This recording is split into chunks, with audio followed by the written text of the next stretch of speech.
How and when does steel melt?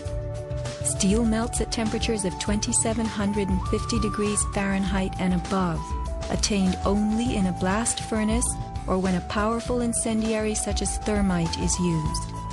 Steel or any substance that is burned will never become hotter than the temperature of the fire or heat applied to it.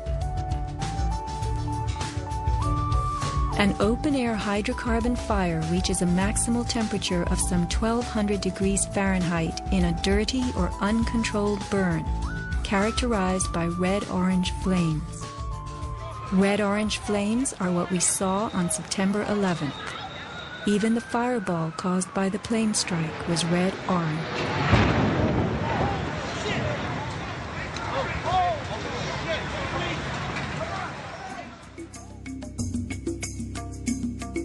A controlled burn falls between a dirty burn like a fireplace and a controlled environment, the blast furnace. A controlled burn employs a regulated mix of air and fuel, an example being your gas stove or the engine in your car. You can fire up your gas stove all day long, making soup, roasting a duck, or simmering a stew. Made of steel, your stove will not melt, and nor will your pots and pans. This is a kerosene heater designed for use in any ordinary house. The heater runs on jet-grade kerosene contained in this tank. Made of steel, the heater can operate all night and all day. The kerosene fumes ignite and burn inside it, never causing even the smallest part of this heater to weaken or melt. Yet we were led to believe that these tremendous buildings, framed in steel and surfaced in aluminum, totally collapsed from small scattered fires and 90 minutes of smoke. Take note of these hurtling beams, thrown laterally outward as the tower comes to earth. Would fire have the strength to eject such huge hunks of metal?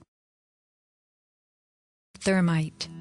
An incendiary used by the military, thermite is a compound of iron oxide and aluminum, which when ignited sustains an extreme heat reaction, creating molten iron.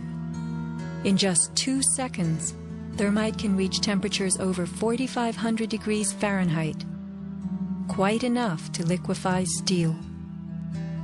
This is thermite melting the engine of a car. We know that open-air fires cannot burn hot enough to melt steel, but metal had melted at the base of the towers. The second product of a thermite reaction is aluminum oxide, visible as white smoke. Was thermite used in conjunction with explosives on September 11th? Watch this very bright substance pouring from the 81st floor of the South Tower.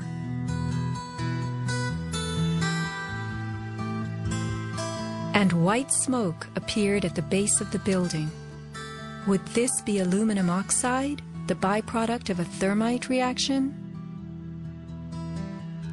Appendix C of the FEMA report describes sulfur residues on the World Trade Center steel. The New York Times called this the deepest mystery of all. Sulfur slightly lowers the melting point of iron, and iron oxide and iron sulfide had formed on the surface of the structural steel. Sulfur used with thermite is called thermate, producing even faster results.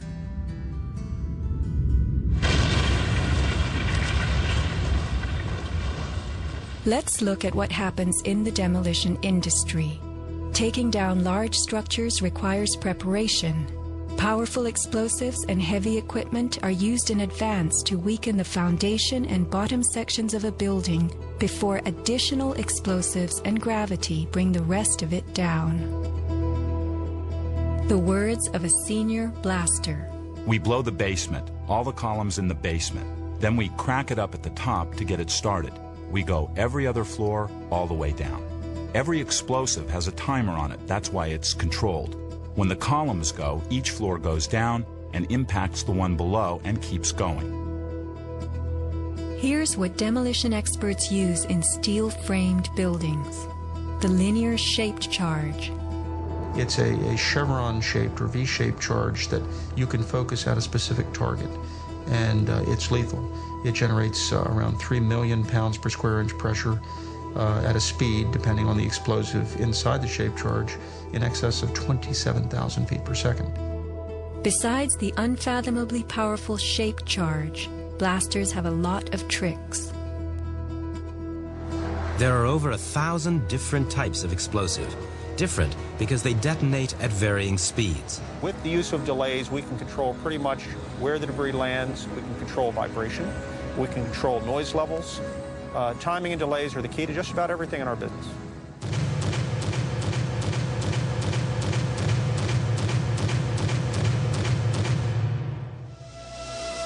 And what is the result? The thing that pleases me is the fragmentation and the control. One, to take a building and break it up into millions of pieces and put it in this basement as artfully as we do it, and it works just like clockwork. So we've got it all down to a science. It gives me goosebumps to talk about it. These core columns were discovered after the collapse. The angled cut occurs in exactly the manner that shaped charges slice through steel beams to control the way they fall. Notice the hardened, once liquid metal. Was thermite used with the shaped charge? The job of the shaped charge is to cut steel H-beams. The way we do this is by cutting the beam at an angle, which, through a series of beams cut at the same angle, will tend to make the building shift over and walk. Let's look at the rubble of two 110-story buildings brought to the ground. In a 7-story crater lie nearly 2 million tons of debris. Had the basements not been blown out, where would 2 million tons have gone? Heaped on the ground, ready to slide and spill? The art of controlled demolition.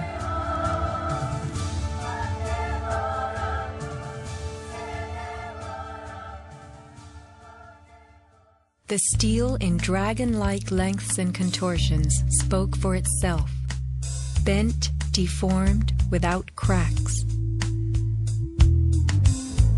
I found it hard to believe that it actually bent because of the size of it and how there's no cracks in the iron. It bent without almost a single crack in it.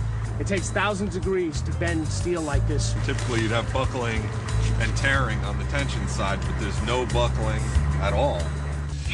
There's no buckling at all. Here is the meteorite, molten iron fused with concrete. And architects, engineers, people who work with steel, welders have just never seen the level of destruction and the level of deformation of this material in our lives. It is true that heat expands steel. In a fire, steel members may swell and bend slightly. But this, how could these huge tangles have been created? The steel below the towers had melted at many thousands of degrees. Since metal conducts heat, were these twisted remains formed by high temperatures wicking their way through a gridwork of steel?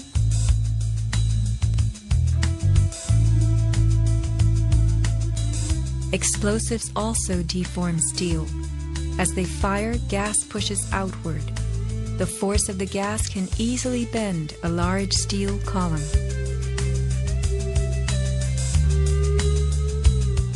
Two kinds of debris, huge shattered columns that could break a truck, combined with matter that was near pulverized. You have two 110-story office buildings.